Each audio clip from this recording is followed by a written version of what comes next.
Today's guest says, entrepreneurship became my greatest form of therapy because you can't grow a business without getting to know yourself first.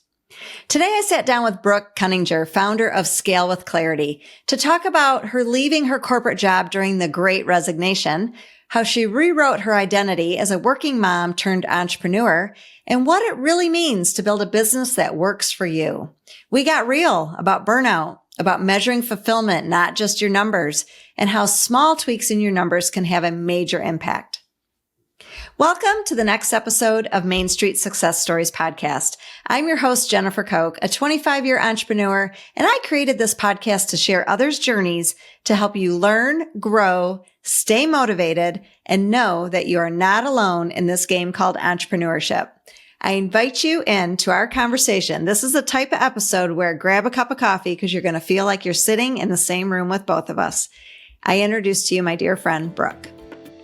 Welcome to the Main Street Success Stories podcast. I'm your host, Jennifer Kok. I've been a business owner for about 25 years, and now I'm a business coach. I actually turned my first business into a franchise and successfully sold it after owning and operating it for 20 years. I prioritize building a business while also building a life and love working with the creative entrepreneur. I mostly work with emerging business owners who desire growth. They are in their first 5 years of the journey and want a plan that's going to help them succeed for years to come. They're tired of not getting paid enough, feel stuck, and want more for their business and family. If you are a business owner and you're feeling stressed about how to attract more customers, you have a really good sales month, but then you look at your bank account and wonder where the money went. You look at your financial statements, but if you're being honest, you're not really sure what to do with the information. And you just tell yourself, if I work harder, it'll fix all my issues, only to feel exhausted and never see things improve. You're here because you want to build your business, but you also want to build a life that you love. I invite you to learn more about one of my 3 coaching programs designed to help you earn more and stress less. You can choose which option works best for you. Imagine this. You have a clear plan and momentum, and you're gaining more clients every week. Your revenue climbs by 20% or more. You save 5 hours a week because you know exactly where to show up. You're experiencing double-digit growth in your profits. People refer customers to your business because they understand exactly who you help and what you do. If this is you and you desire more, reach out, let's have a conversation, and you can click in the show notes below.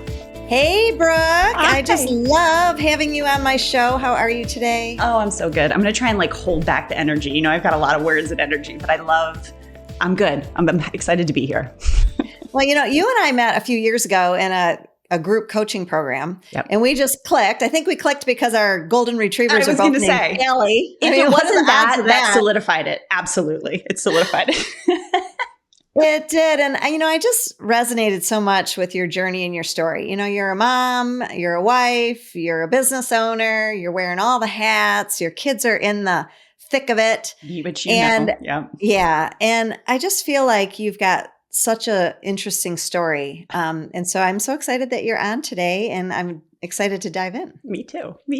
I'm excited. And yes to all of that, Jen. It's like when you find your people and you find your groups, it makes you feel less alone. So you are one of those. So I appreciate kind of the journey and the relationship we've built since then, because it is a journey on this entrepreneurship thing. It is a journey, and same back at you. If it wasn't, you and I in Voxer, you're kind of like my therapist. Mm-hmm. So I owe you a lot of money.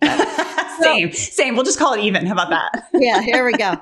So Brooke, first of all, tell us, for those that don't know you, tell us the name of your business and what you do.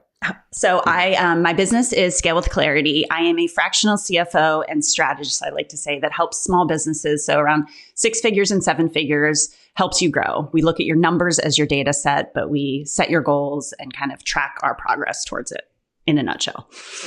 Awesome. And how long have you been building this business? Man, feels like forever. So I left my corporate job in exactly 4 years ago now. I was one of the Great Resignation. You know, they called that during during COVID, and there was this big wave. And it just so happened, because I'd been thinking about it for a while, but I was one of those that left during COVID. I had little kids, and I was like, there's got to be something that's more in alignment with me. So I started Scale with Clarity 4 years ago, and we can dive any way you want. But it has been a journey since then too, of kind of honing in on even what that is for me, because it's kind of, ebbs and flows, and you kind of continue to make the circle a little bit tighter and a little bit tighter. So, that's so interesting. All the conversations we've had, I guess I didn't realize you fell into that great resignation bucket. Yeah. Oh, Where were you working? Not the name of the company, but what were you doing before? And you said you were in corporate. I was. So I will just give like kind of the condensed version, and we can dig anywhere you want to for that. But I was in the traditional workforce for 20 years before I left, and I started in finance. So I kind of followed the path of, that was my major in undergrad, was finance and accounting and strategy. So I went that way. I got my CPA, and then I did the MBA thing, and I was doing finance for big public companies for the first 10 years of my career. I pivoted slightly, and because that just wasn't it really for me. And I got into consulting because I love the problem base. I love working for different companies. So I did consulting for a while, but that was a ton of travel with young kids. So there was a little bit of like, okay, this still isn't it. So I went in-house in the media industry, actually, which was local here. And they had an internal consulting firm. So it was more strategy. It was more operations optimization. It was, integrating. Transformation was the big term, and kind of still is around. But that was, what is this company going to be, and how do we make it that going forward? So that was where I was until April of 21, when I jumped ship. Okay, so I think we can say probably, is this fair to say that COVID, the Great Resignation, all of that was going on, bombarding us, was probably the launch pad for you to resign and start your own business, but something tells me that wasn't the initial root of it, that you were probably, something was stirring in you prior to that. And is that a fair statement? So I'm just going to go a little bit on like, you stop me, because you are hitting on such a passion point of mine. Absolutely. I always say there is 85% of the women I know, not everyone falls in the same bucket, but that are in the traditional job. Most of them, I feel like, have I'll speak for myself, but a lot of people have resonated with this. I outsourced my identity to my job and to being a mom. And so for me, my career was my identity. I'm going to, I got accolades. If I could just tell what my position was and what company I worked with, that was all you need to know about me, because that kind of summed everything up.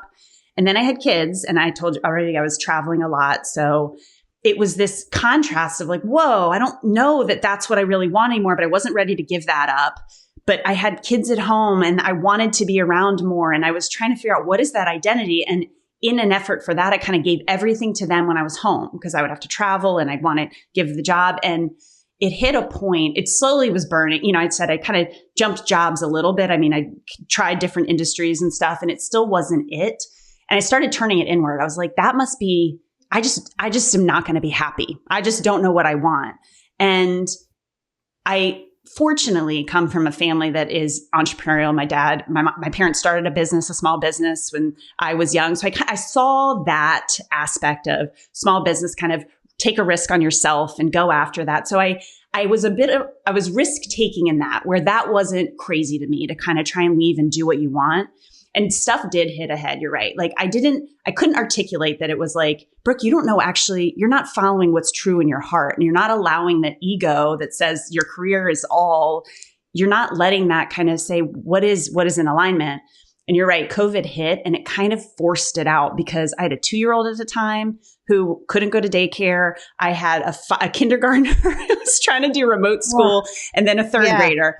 And I was still trying to keep my life separate, and then have my job in here, this office still, and pretend that I didn't have kids in the background, and something had to give. And I'd been thinking about it before then, because here's the other thing I want to say, and stop me if I'm going too deep into this, is I would come home. The thing that I knew was I would come home from my job, and it was a position that other people, by all accounts, would be like, that sounds awesome. I was working it was a network that a lot of people, like shows on air that everyone loved. And I was the chief of staff at the time for that network. And it was an awesomely creative, group that was different from finance for me. So I was like stretching into that area.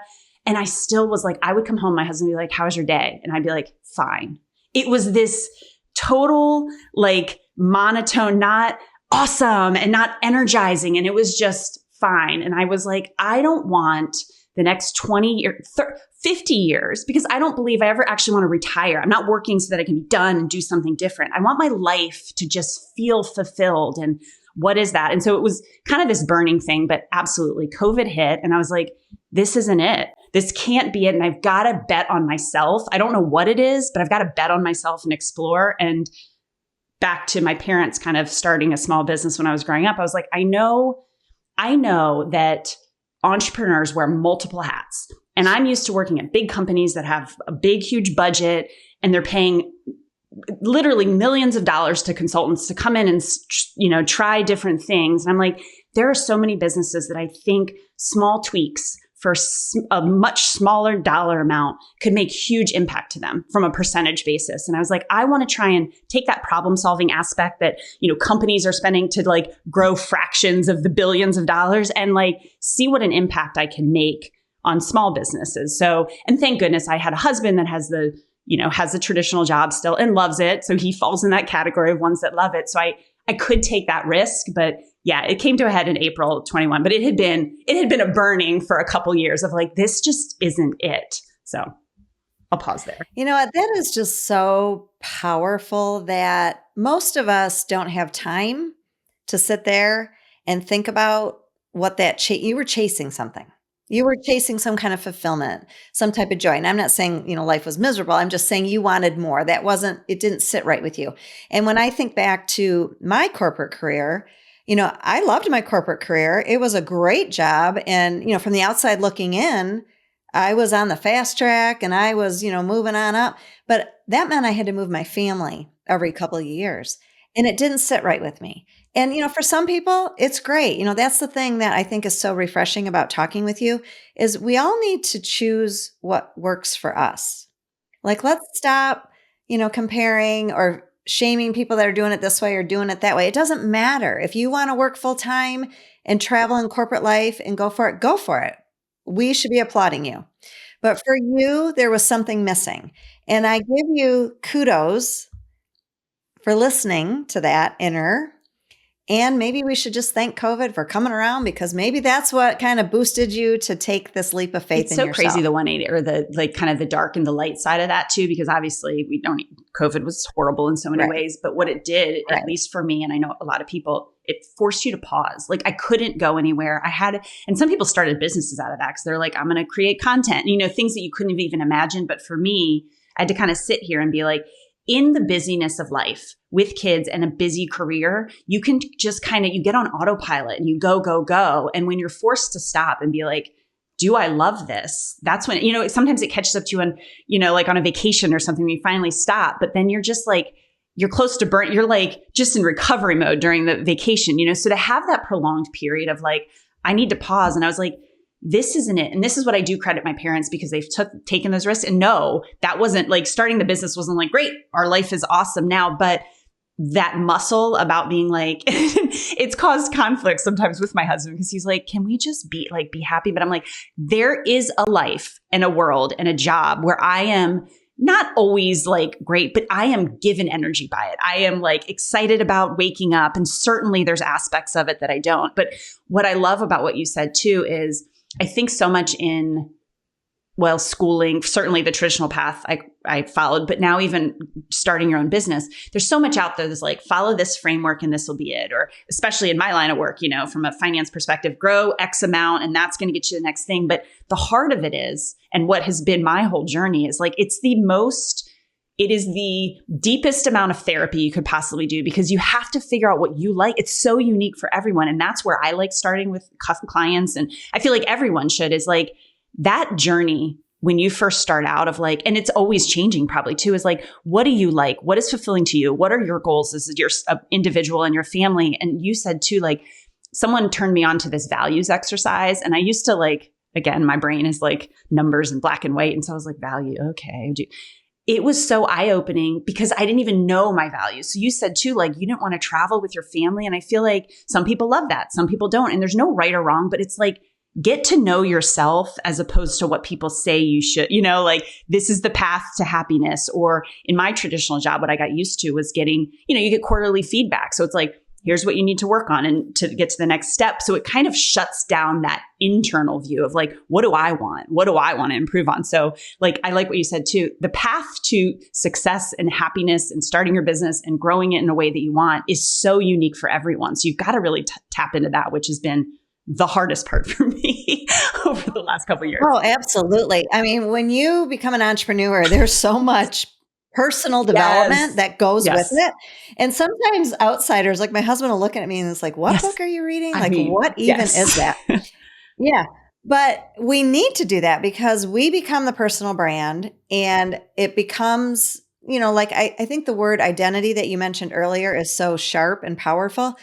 What is our identity? Are we known as, I used to be known as the cookie lady when I owned the cookie and cupcake business. Well, and people said to me after I sold that business, you're going to struggle because your identity was the cookie lady. But thankfully, I was ready to transition at that time. So I didn't struggle when I lost that identity. But I think you're right. It's very hard to really go internal, look at where what we want, what does our lifestyle look like, and how do we contribute? So let's talk about that a little bit. You and I have talked about this before, where when you leave corporate life and you start your own business, all of a sudden the metrics become very different. We had a boss and you had your quarterly review and you got your 3% raise and you got your 10% bonus and everything was very numbers driven, very task oriented, very accomplishment oriented. Well, then you move into entrepreneurship where 1 month you got a great month and the next month it's like crickets. And if we aren't working on that personal development, we can start to really beat ourselves up. And you and I have kind of talked about this before.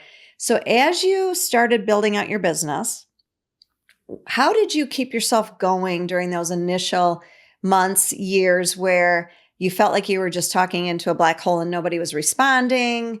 And how do we overcome this result-oriented approach? Any thoughts on that? And I want to start by being like, this is coming from a place of still working through it, still going, but at least I always say awareness is the first step. So it's like you get dragged into those highs and lows and you think that is it. Like, I'm never going to work in this business, or, oh my gosh, the business is going to be perfect forever. And so kind of doing that enough, you take this awareness of like, okay, like I'm going to ride it still. So still in it too. And so many things, like you said. So stepping out, I always say you can have a very clear idea of what you want your business to be, whether it's service-based, whether it's a product-based. Similar to me, I wanted to help small businesses. I wanted to do functionally what I've done before. But the first phase of starting a business in your first 6 figures, your first year, whatever it may be, it is so much about what is your energy, small little baby tests. And of course, I can say like, let's, the frameworks that's going to work to your business and, what like numbers you want. But I want to start with like the energy and what you like, because you can grow a business around what resonates with you. But it's those micro tests of like, do I like this client? Do I like this specific service? Does this marketing strategy, do I want to do online selling or do I want to do a brick and mortar? How do I want to go to market? There's so many different ways and you can find all the books that'll tell you to start up. But I always feel like getting to the first 6 figures in a business is micro tests and you've got to measure your own energy, your own happiness level. And that for me was like, okay, I like this. And it separates success from a test. So what I mean by that is like when it didn't work, and I still struggle with this. Sometimes you and I talk all the time. So by the way, as a side note, find your people. That's a huge thing. But when it doesn't work, I would be like, I chose the wrong thing, or, I've spent months, 2 months developing this and it's not going to work. But if I reframe it as like, this is the test and now I've learned and now it's the next thing, just kind of like you do in business anyways. But when it's about yourself, it can feel so personal. It can feel so much like you're failing or whatever. And so I always like to say, so a long-winded way of saying the first 6 figures, you are testing and proving out very small micro tests of what you like and what the market is going to take from what you want to deliver. And once you get to that point, then we can talk about growth in the metrics, I think, in other ways. Does that resonate for you too? Is that... You know what? I love that mind reframe because you're saying, let's test it out, which it's true. You're right. It's a test. And every company, whether they're a $1 bazillion company or a $10,000 startup, is testing. We're always testing. But for some reason, like you said, it becomes personal as entrepreneurs, as our baby. And so we focus so heavy on the results. So yes, I love that mindset reframe. And the other thing I always tell my clients too is wins look differently. If we get so focused on the dollars and we get so focused on the number of clients or the conversion rate of every discovery call or whatever it is, we can lose the big picture wins, which are the impact you're making, how you might be just changing somebody's day, the joy that you're bringing into someone's life. Usually when we go into business, we're trying to solve a problem or help somebody. And I think we underestimate the impact of that because we're used to it, right? We've been talking this lingo for 20 years, whatever.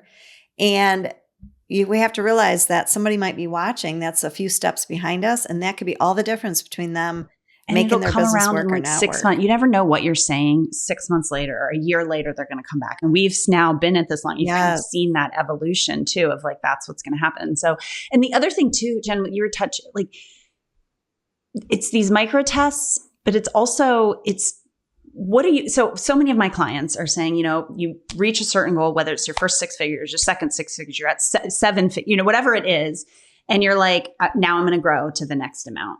But without the pause, and this is where me kind of bringing on an advisor that's pivoted from let's forward look is like, what do you want to grow and why? And so a lot of my clients just are ready to get to that next revenue level. But what that means is you've got to bring on more employees or you've got to launch a new product or service. And is that actually what you want? Like, why are you in business? And it's that next level. And that's what the kind of introspective work and what are you doing? And at every point when you get to this next milestone is, why are you doing that? And is it really growth? To your point, do you want to grow more? Are you having an impact that you love and you're able to have like a work-life balance that's great? Like maybe that's it. And maybe your kids are young and for the next 5 years, that's what you want to do. And then you want to grow. So it's always checking in on that. And like, what are we actually working towards and what are we doing? And then we, at least in my line of business, we back into what does that look like from the numbers and what makes sense on how to grow and how do we make that happen? But it's starting with like, why actually are you in business and what are your actual personal goals?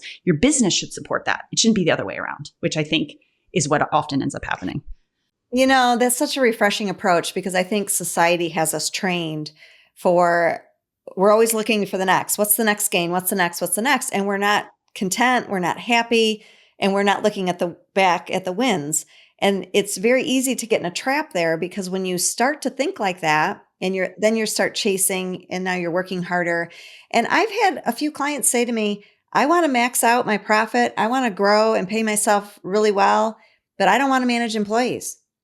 And that's okay. But you know what? That is a different path. You're only going to get so far until you have to bring in some other people. ChatGPT can only do so much for you.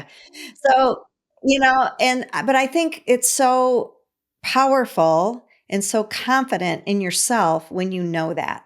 But it is hard to give yourself permission to say, I just want this and I'm good with this. I want to continue to cultivate it. I want it to grow in a way that's profitable, but I don't. And that's why, like for me, I actually I wrote down my 2025 goals in December, which kudos to me because that is a relatively new thing too. I practice what you preach, right? So I wrote down the 2025 goals and I've been in this season, you and I know, of like the last month or so being like, oh, I wish I could do more. And all these ideas, they come as you're an entrepreneur. You're like, so you're always thinking, like there's so many other things you could be doing and ways that you could grow your business. And I went back to that piece of paper and I was like, I've almost checked them all off already. And what if I just gave myself a chance to just breathe for the next like 3 to 4 months? What does that feel like? And what came up for me was like, you can't do that. Like lack of productivity. You're just going to be lazy? Like lazy comes up to me and I'm like, but that's why I left my corporate jobs because I can make those decisions. So one, it was writing it down on a piece of paper. And so I can go back to that and be like, I'm actually there. The other thing that's been a struggle for me, and I work with a lot of my clients, is because I'm naturally numbers driven, that is what shows me success. I'm like, okay, did I make the next thing? And that shouldn't be, because like you said, I have young kids at home. I have I have a husband that's working crazy too. And I'm like, I want to be present. I want to be fulfilled in each of my days. And so that measuring happiness and measuring fulfillment is so hard because it's not a hard black and white metric, So it's like, you got to be like, I think this is what it is. Let me see how I'm feeling in the moment and then pivot again too, But like, that's been the hardest, is because it's not like, numbers are easy to say, like I know if I've made it or not, but it's like that internal check-in, which is so hard. So. Oh, I love that. That inner talk is so brutal. So let's talk about what you are building. You call yourself a fractional CFO. Can you kind of explain to us what that term is? I love this fractional world we live in. I see it all over. Fractional marketing, fractional CEO, fractional CFO, and it's very popular. So tell us a little bit about what that means. I'm going to break it down a little bit, because I feel like CFO, and even any of those like you said, fractional chief marketing operation, it feels so, at least from my clients or the people like small businesses, it's like, I'm not there. I don't need, like in my mind, it's like a corporate term or whatever, but any of those, but I'll speak to CFO in general and specifically. What that means to me is we are forward looking, and I am your partner and your strategist to say, where do you want to go in your business? Just like we've talked about. And when we figure out who you are, what you want, what your goals are, then we layer in the finances underneath, and we make sure you're going to get there through your projections, by tracking your cash flows. And we say, is this where you're going to go? Now, I think what some people think about is like, okay, see, and there are some out there, CFOs that are like, you got to grow 20% every year, or you need your cash on hand to be, 6 months of, whatever it may be. And there's certainly benchmarks and metrics we can do, but it starts with what you want. And essentially it's accountability partner to grow there. And so for me, I've chosen the kind of early 7-figure businesses that I think I can impact. And I have products for people that are earlier stage, but you could find a CFO for anything. Some focus on investor, like if you want to bring in money and, like investors, some focus on specific industries. And the thing I love about fractional, so we'll talk about that a little bit, is it hits on what I love about kind of where the industry and where kind of work is going in general. It used to be you had to be in this traditional work setting. So this is really like kind of meta, it brings it all around. But there are so many people that have such amazing skills. And I'll talk specifically also to kind of like with young kids that can't be in this setting. And I think you can take your skill set. And when you have a business that is in an earlier stage of growth, they don't need a full-time, nor can they afford a full-time. And so you can tap into these skill sets at a much smaller fractional of the rate, but also you need an hour a week or 4 hours a week. And so if you can think about what your business wants, there's somebody out there, and it doesn't mean you got to bring them on full-time. And the other thing too, to your point, is a lot of people I talk, like, I don't want employees, or I don't want to manage that. So it's kind of like bringing in a contractor that can help you with that too. So I also love that for the aspect of people that are burned out. I'm like, there's such a world. There's so many people that need what you're offering in your, like, become a fractional and work with a bunch of clients. So I love it for both of those reasons too. But I don't know if that answers your question. It does. You and I are both very, we focus heavily on the data tells the story of your business. It doesn't matter if you're super creative and you are an artist, or you own a product-based business. The data tells a story. And a lot of us jump into entrepreneurship and we're so focused on sales, and we're focused on marketing and customers and networking. And at the end of the day, the last thing that gets our attention is our financials. And that seems like upside down and it works for a while. That's what kind of gets us going. And there's just one of you starting a business. You can't do everything. But at some point, you have to get serious about looking at your numbers. And I know there's a lot of fear around that. I say there's like two camps. There's the avoider who's like, oh, shoot, it's the end of the quarter. And my accountant says I got to look at my numbers, or my fractional CFO says I got to look at them. And then there's the obsessor who's like, oh gosh, I can't keep doing all these things, but I can't spend a penny to hire somebody. So bringing in somebody with years of experience, like you have, degrees, finance, all the things, can make the difference between being profitable and not being profitable. So tell me kind of who you love to work with. I know you said people that are scaling to 7 figures, but if for somebody listening, how do they know that they need a fractional CFO? What are some of the kind of kinks that are happening, or the hiccups that are happening in their everyday business where, I think usually so the trajectory that I see is like we talked about, you start a business, you get to your first 6 figures, you're micro testing, you're figuring it out. You might not even have a bookkeeper yet. Then you get to a point where you're like, I can't keep track of all of this anymore. And it might happen a lot earlier. You bring on a bookkeeper, which is rear facing. It's looking at what's already happened and it's more compliance. I got to get my books in order and you have maybe a CPA that's doing your taxes. So everything is kind of like, to your point, check the box. And a lot of times it can feel constricting because it's like, I just am trying to make sure the IRS doesn't come after me, essentially. And what's starting to happen at that point too, a lot of times, is cash flow issues. If you have a seasonal business, it's highs and lows, or you're trying to grow, but can I bring on, a new employee? Should I raise my prices? You're thinking of all these things that are happening, and you have an idea of, like, a lot of the businesses that, they haven't very clear, they know what their bank balance is. You're looking at it maybe every day, every other day. You're like, I know I got to make payroll in 3 days, like, how am I going to bring the cash in? But what is not often happening is the forward looking. There's kind of a gray area when you get to that multiple 6 figures into your 7 figures. You're forward looking. You certainly have goals. You're like, I know I want to grow by this. I want to bring in maybe another salesperson that's going to grow my business, but you haven't brought it down to that next level. It's still gray. So what you're not doing is saying, how am I actually going to get there? Like, what does that actually look like in terms of cash flow? When can I actually bring on that salesperson that's going to help me do this? And what am I going to pay them? And what's going to be that impact? And so when you start, you've proven your business model out, you can bring in, sales, you're looking now forward and like having those questions about, like, what can I afford? When should I bring this on? Should I do this new software? Can I afford this? All those type of things. That's when I say it's the optimal time to bring on somebody. And a fractional CFO like myself or anyone else, you have levels. So I offer different services. Like, we can meet once a month.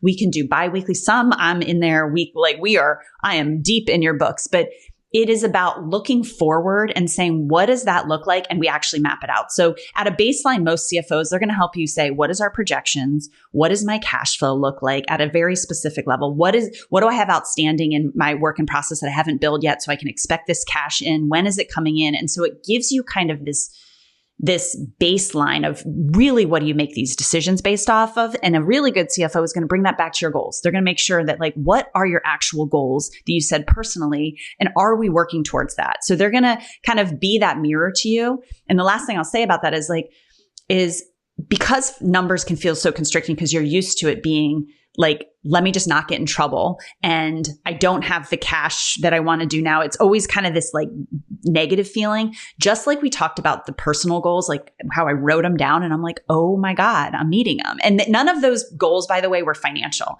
They were like projects that I wanted to launch, how I wanted to spend my day, things that I wanted to do. And so when you really get clear on from a projections and a financial standpoint of where you want to go with some like real strategy behind it, it can be really exciting and freeing because now you have a path to get to that ultimate happiness, the ultimate fulfillment that you want your business to be. And your business is working for you again and you not for your business. Because one other thing I'll say, I'll get off my high horse, is oftentimes you get in this reactive mode of business and you're like, okay, I got to grow.